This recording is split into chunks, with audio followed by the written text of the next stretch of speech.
Good morning students.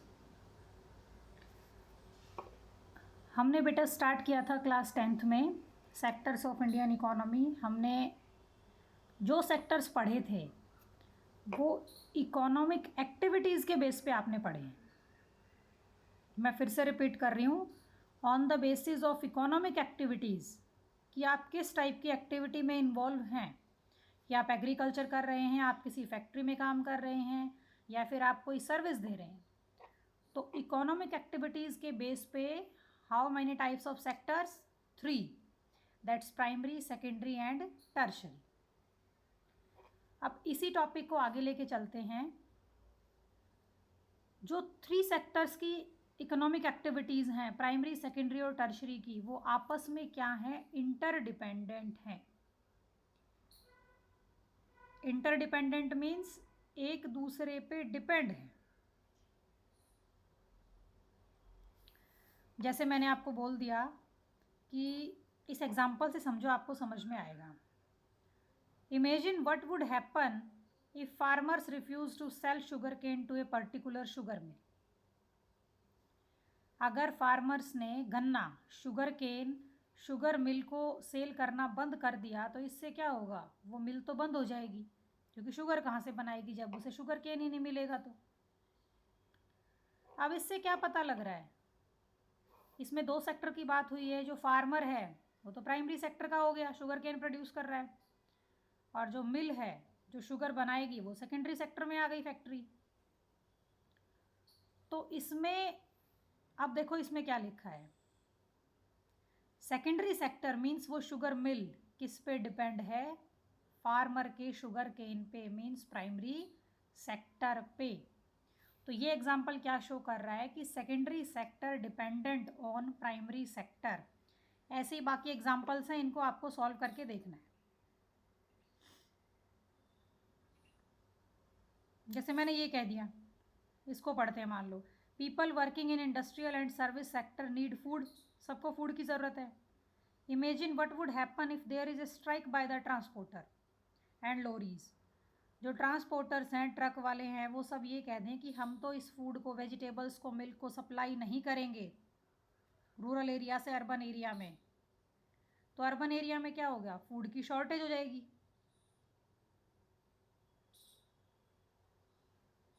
फिर और भी क्या होगा?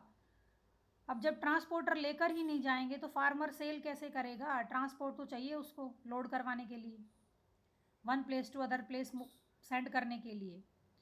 तो यहाँ पे सभी किस पे डिपेंड हैं? आपके टर्शरी सेक्टर पे। तो आप ये बोल सकते हो प्राइमरी वाला किस पे डिपेंड है? टर्शरी पे, क्योंकि प्राइमरी का प्रोडक्ट ट्रांसपोर्ट व्हीकल्स में लोड होके ही अदर प्लेसेस पे जाएगा सेल होने के लिए। तो इस तरीके से तीनों सेक्टर आपस में इंटरडिपेंडेंट हैं। अब सेकेंडरी का एग्जांपल लो। मान लीजिए जो फ्लोर मिल्स हैं या फिर जो क्लॉथ मिल्स हैं, उन्होंने कॉटन को परचेज करना बंद कर दिया फार्मर से, तो फार्मर का कॉटन तो सेल नहीं होगा। तो इसमें प्राइमरी वाला किस पे डिपेंड हो गया? सेकेंडरी पे। आपको ये देखना है एग्जाम्पल में, जो सेक्टर जिसकी हेल्प कर रहा है उस पे डिपेंड है कौन सा सेक्टर दूसरा जो हेल्प ले रहा है। इस तरीके से आपको आंसर्स बनाने। अब हम आगे चलते हैं, तीनों सेक्टर्स का कंपैरिजन करेंगे। 3 सेक्टर्स का कंपैरिजन करने के लिए आप गुड्स का यूज़ करते हो कि किस सेक्टर में कितना प्रोडक्शन हुआ है। थर्ड सेक्टर में आपका सर्विस का आ जाएगा। अब आपको भी पता है कि इन तीनों सेक्टर में जो भी एक्टिविटीज़ होती हैं, गुड्स और सर्विस बनती हैं। पहले 2 सेक्टर में गुड्स बनती हैं, प्राइमरी और सेकेंडरी में, और थर्ड सेक्टर में क्या बनती है? सर्विस।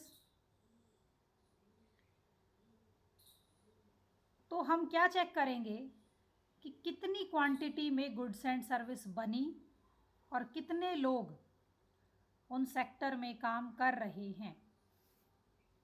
तो कंपैरिजन के लिए आप 2 चीज़ें देखेंगे। जो कंपेयरिंग द 3 सेक्टर्स है, उसमें एक तो आप कंपेयर करेंगे प्रोडक्शन के बेस पे कि कौन सा सेक्टर कितना प्रोडक्शन कर रहा है। एक आप कंपेयर करेंगे एम्प्लॉयमेंट के बेस पे कि कितने लोग किस सेक्टर में काम कर रहे हैं। अब प्राइमरी और सेकेंडरी सेक्टर क्या बनाते हैं, गुड्स, और टर्शरी क्या बनाता है, सर्विस। अब कैसे कंपैरिजन करेंगे वो देखना है। कैसे आप काउंटिंग करते हो कि कितना प्रोडक्शन हुआ। देखो आपने देखा है जैसे आलू हैं वो तो किलोग्राम में मेज़र होते हैं, जो लिक्विड आइटम्स हैं वो लीटर मिलीलीटर में। पेन पेंसिल कैसे, 1 पेन 2 पेन 3 पेन ऐसे मेज़र होते हैं। तो हर प्रोडक्ट की मेज़रमेंट की यूनिट अलग अलग है, तो इसीलिए क्वांटिटी का टोटल नहीं करेंगे, पहले क्वांटिटी को प्राइस से मल्टीप्लाई करके वैल्यू बनाएंगे, वैल्यू मॉनेटरी वैल्यू बनाएंगे, फिर हम उसको यूज़ करेंगे, फिर टोटल करेंगे। जैसे इसमें एग्जांपल दे रखा है 1000 kg वीट बना है, 8 रुपये पर केजी है, तो ना 1000 लेना है ना 8 लेना है, 80,000 रुपये इसकी वैल्यू हो गई। कैसे निकाल ली वैल्यू, क्वांटिटी जितनी प्रोड्यूस हुई वो मल्टीप्लाई प्राइस। ऐसे ही 5000 कोकोनट्स प्रोड्यूस हुए हैं और एक कोकोनट 10 रुपये का है, तो 50,000 रुपये के आपके कोकोनट हो गए। तो ये ऐड करना 80 + 50। तो क्या ऐड करते हो आप टोटल जीडीपी निकालने के लिए, वैल्यू।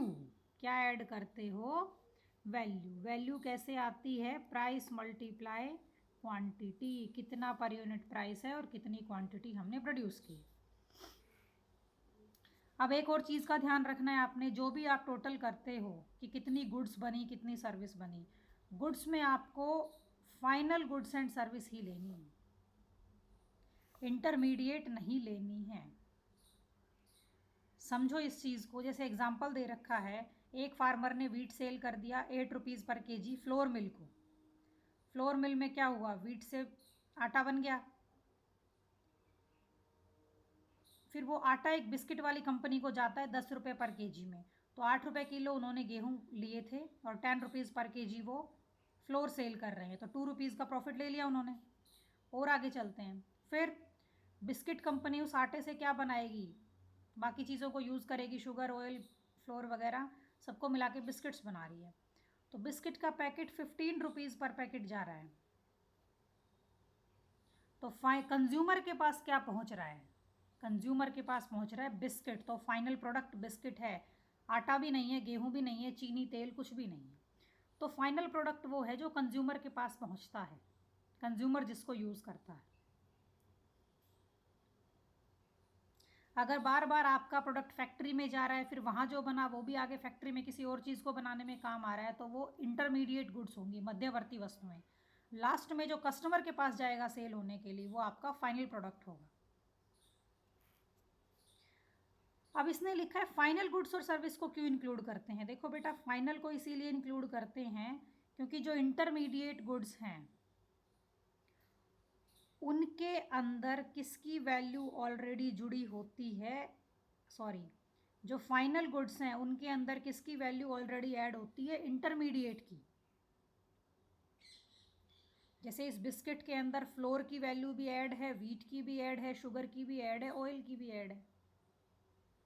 तो ये सारी आइटम्स तो इंटरमीडिएट हैं और बिस्किट्स जो कस्टमर के पास जा रहा है वो क्या है, फाइनल गुड। तो इंटरमीडिएट गुड्स को क्यों इंक्लूड नहीं करते, तो जो कंट्री का टोटल प्रोडक्शन कैलकुलेट करते हैं, तो क्योंकि उनकी वैल्यू कौन सी गुड्स के अंदर ऑलरेडी इंक्लूड है, फाइनल के अंदर। तो जब जीडीपी निकालते हैं किसी कंट्री का, ग्रोस डोमेस्टिक प्रोडक्शन, देखो ये होता है जीडीपी, ग्रोस डोमेस्टिक प्रोडक्शन कैसे निकलता है, कौन सी गुड्स और सर्विस आएंगी, फाइनल गुड्स और सर्विस, और ना उनका प्राइस ऐड करना है ना उनकी क्वांटिटी, क्या ऐड करनी है, उनकी वैल्यू निकालनी है पहले, वो जुड़ेगी सबकी। जैसे यहाँ हमने वैल्यू निकाल ली थी, वीट की 80,000 रुपीज़ आई थी और कोकोनट की 50,000 रुपीज़ आई थी, तो ये जीडीपी हो गया 1,30,000, 80 + 50 कर दिया।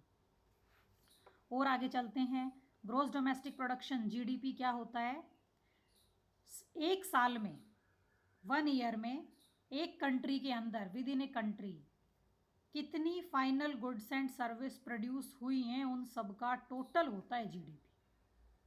इंडिया में जीडीपी कैलकुलेशन का, ग्रोस डोमेस्टिक प्रोडक्शन कैलकुलेशन का टास्क कौन करता है, सेंट्रल गवर्नमेंट मिनिस्ट्री करती है।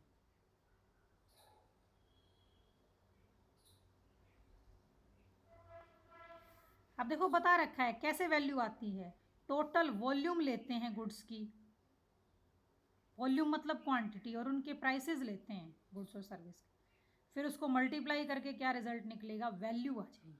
कोई आपसे पूछे वैल्यू, वैल्यू रुपीज़ में ही रहेगी किसी भी चीज़ की। कैसे निकाली है वो आपने, पर यूनिट प्राइस इनटू कितनी क्वांटिटी प्रोड्यूस हुई है उसको मल्टीप्लाई करके।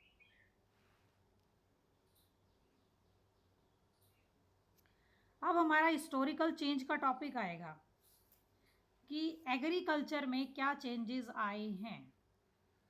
भैया आप जो 3 सेक्टर देख रहे हो, प्राइमरी सेकेंडरी टर्शरी, उनमें क्या चेंजेस आए। अगर हम स्टार्टिंग की बात करें तो स्टार्टिंग में जब डेवलपमेंट स्टार्ट हुआ कंट्री में, सबसे ज़्यादा इम्पोर्टेंट सेक्टर कौन सा था, प्राइमरी था। मतलब सबसे ज़्यादा प्रोडक्शन यहीं से मिल रहा था, सबसे ज़्यादा लोग भी यहीं काम कर रहे थे। नंबर ऑफ़ पीपल तो आज भी इसी सेक्टर में ज़्यादा लगे हुए हैं प्राइमरी में, लेकिन यहाँ से प्रोडक्शन ज़्यादा नहीं मिल पाता। प्रोडक्शन सबसे ज़्यादा मिल रहा है सर्विस सेक्टर से इस टाइम। अब आगे देखो, फार्मिंग के मेथड जैसे जैसे चेंज हुए तो अदर एक्टिविटीज़ भी लोग करने लगे, क्राफ्ट पर्सन्स करने लगे, ट्रेडर्स हो गए। ट्रेडर्स मतलब जैसे आपके पास मान लो 6 बैग्स ऑफ व्हीट हुआ है, आपको 4 बैग्स की नीड है, 2 बैग्स आप किसी को सेल कर दो, उससे आपके पास पैसे आ जाएंगे। बाइंग एंड सेलिंग एक्टिविटीज़ बढ़ने लगी, ट्रांसपोर्टर्स की ज़रूरत पड़ने लगी, भाई सामान तो किसी चीज़ में लोड होके जाएगा। आर्मी आ गई, फिर एडमिनिस्ट्रेटर्स आ गए, ये सब। तो स्टार्टिंग के टाइम पे क्या था, इनिशियल स्टेजेस में पहले क्या था, काफ़ी साल पहले, कि जो मैक्सिमम प्रोडक्शन किस सेक्टर से मिलता था, प्राइमरी से, और मैक्सिमम पॉपुलेशन, मोस्ट पीपल भी उसी सेक्टर में काम कर रहे थे। फिर लगभग 100 ईयर्स तक ऐसा ही चलता रहा। उसके बाद फिर क्या हुआ, मैन्युफैक्चरिंग के न्यू मेथड्स आए, फैक्ट्रीज़ लगी, सेकेंडरी सेक्टर आ गया। मतलब अब जो लोग खेती बाड़ी कर रहे थे वो फैक्ट्रीज़ में भी काम करने लगे एज ए वर्कर।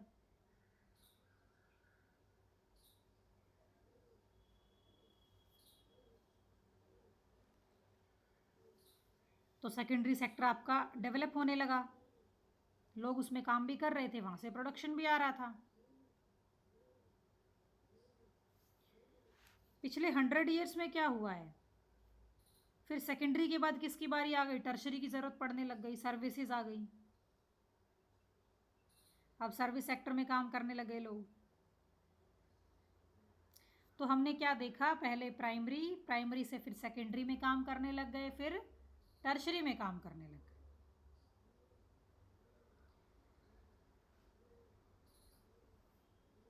उसके बाद हमारा जो नेक्स्ट टॉपिक है, what is the total production and employment in the 3 sectors, ये पढ़ना है आपको।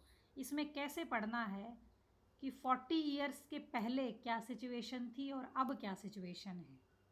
उसमें जिसकी बुक में जो ईयर है वो उसके हिसाब से लिख सकता है, अदरवाइज़ हम जो सबसे न्यू एडिशन की बुक होगी, डाटा उसी के अकॉर्डिंग करेंगे। अब प्रोडक्शन में क्या चेंजेस आए कि किस सेक्टर में पहले ज़्यादा प्रोडक्शन था, अब किस में ज़्यादा है, किस में पहले सबसे कम था, अब सबसे कम किस में है। और एम्प्लॉयमेंट में क्या चेंजेस आए, मीन्स नंबर ऑफ़ पीपल कौन से सेक्टर में पहले ज़्यादा काम कर रहे थे, अब कौन से में सबसे ज़्यादा पॉपुलेशन लगी हुई है। पहले सबसे कम किस में थी, अब सबसे कम किस में है। तो उसमें ये पहले प्रोडक्शन का करना है आपको। मैंने फिर बताया था कंट्रीज़ का, सेक्टर्स का कंपैरिजन 2 पॉइंट्स के बेस पे होगा, एक तो प्रोडक्शन के बेस पे और एक एम्प्लॉयमेंट के बेस पे। प्रोडक्शन में तो मतलब कौन सा सेक्टर कितना प्रोडक्शन दे रहा है, और एम्प्लॉयमेंट कितने % पॉपुलेशन कौन से सेक्टर में लगी हुई है। तो प्राइमरी, सेकेंडरी और टर्शरी की बात करेंगे। ये ईयर्स हमें करने हैं 73, 74, 13, 14। शायद इससे बाद के ईयर किसी की बुक में होंगे भी नहीं, हो तो मुझे बताना किसी की में इससे बाद के ईयर हो, मान लो किसी में 74, 75 हो, बाकी ऐसा होगा नहीं। तो अगर क्वेश्चन ये आ जाए कि क्या चेंजेस आए हैं तीनों सेक्टर के जीडीपी में, मतलब उसके प्रोडक्शन में, तो वो इस हिसाब से लिखना है आपको। देखो 73 74 में देखना एक बार, और 13 14 में देखना। यहाँ पे क्या हो रहा है, प्राइमरी ब्लू कलर है, सेकेंडरी ये ऑरेंज सा है, और ग्रीन है टर्शरी, ऐसे ही यहाँ पे है। तो अगर आप दोनों ग्राफ को देखते हो तो टोटल प्रोडक्शन इंक्रीज़ हुआ है। टोटल ग्राफ इसका तो यहाँ तक है और ये तो बहुत बड़ा है, तो आप लिख सकते हो कि टोटल प्रोडक्शन कंट्री में क्या हुआ है, इंक्रीज़ हुआ है।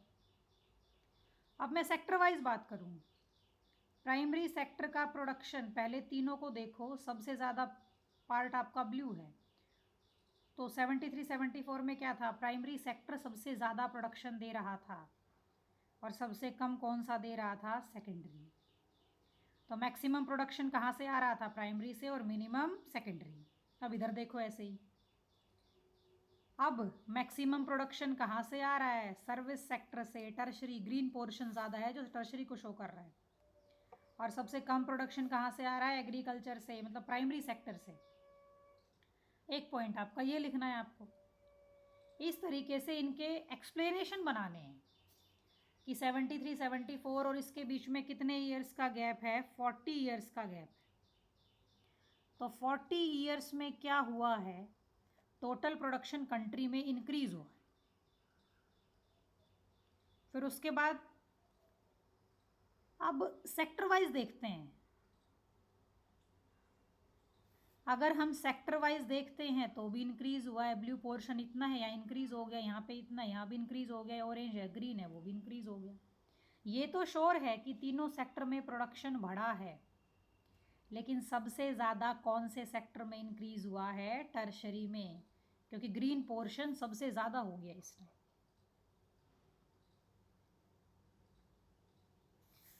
तो यहाँ तक आज आपको रीडिंग करनी है अच्छे से और इन टॉपिक्स को समझना है। अब इसके बाद आपको इसके नोट्स प्रोवाइड किए जाएंगे, जिसमें हमारे क्वेश्चन होंगे कि प्राइमरी, सेकेंडरी और टर्शरी सेक्टर क्या हैं, उनके एग्जांपल्स, उनके एक्सप्लेनेशंस हो गई, आपकी अदर नेम्स हो गए।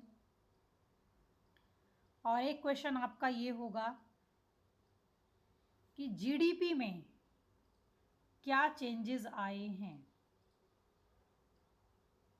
अब जैसे अगर मैं इसको करूं सॉल्व, 73 74 में सबसे ज़्यादा प्रोडक्शन कहाँ से आ रहा था, प्राइमरी से। 13 14 में कहाँ से आ रहा है, टर्शरी से, जिसका कलर ज़्यादा है। अब पिछले 40 साल में 40 ईयर्स का गैप हो गया ना, ये 74 और 14 तक का देखें तो लास्ट 40 ईयर्स में कौन सा सेक्टर सबसे ज़्यादा ग्रो हुआ है, मतलब जिसका प्रोडक्शन सबसे ज़्यादा इंक्रीज़ हुआ है, वो कौन सा रहेगा, हमारा टर्शरी।